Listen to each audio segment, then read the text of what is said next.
Ja, v polnošt mračna, bezdzvezdna, Bože, na visoko mesto, sa slzi v oči, z duša žedna, za Ohrid ja misleh često.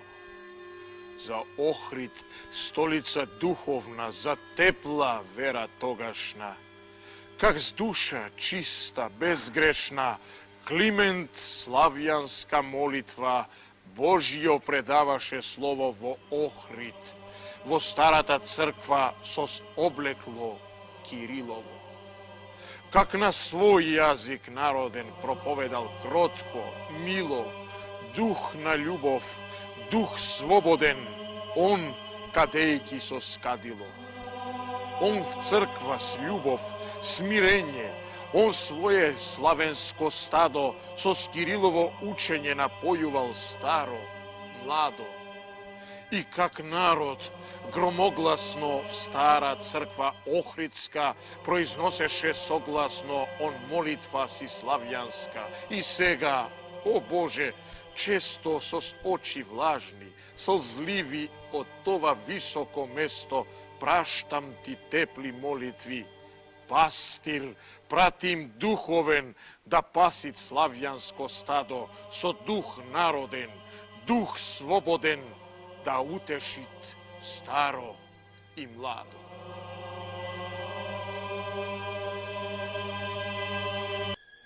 A ove dvajca preblaženi i boguugodni luđe so ništo pomali od onije, so ist duh ozgora napojeni, udostojeni so dvojna blagost, gi izvedoa luđe to od mnogomračno to djavolsko more.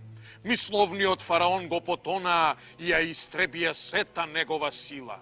A naoružani so vera i so sila na krstot, ne gi vovedoa luđe to v pustina, tuku gi upatija, kon Bogu razumna svetlina.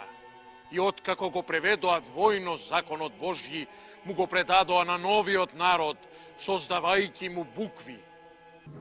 Тоа беше како пожар во гората кој се раздувува од ветерот. Методиевите ученици ја бранеа верата од отците. Првите беа спремни се да направат, а вторите се да претрпат. Франките нечовечки ги мачеле едните, а другите им ги плечкосувале куќите, додавајќи ја лакомоста во својата нечесност, а третите, и тоа старите кои беа ја минале и Давидовата возраст, ги влечеа низ трњето. Мнозина славни мажи ги оковаа во железни вериги и ги фрлија в затвор, во кој им било ускратена секаква утеха, бидејќи ниту роднините, ниту познатите се осмелувале на кој било начин да ги посетуваат. Боговдахнат органе, ластовице златоуста, славеју добропесен, уме духовен, светилниче светлозрачен, очи златозрачни, уста благогласна, јазику медоточен.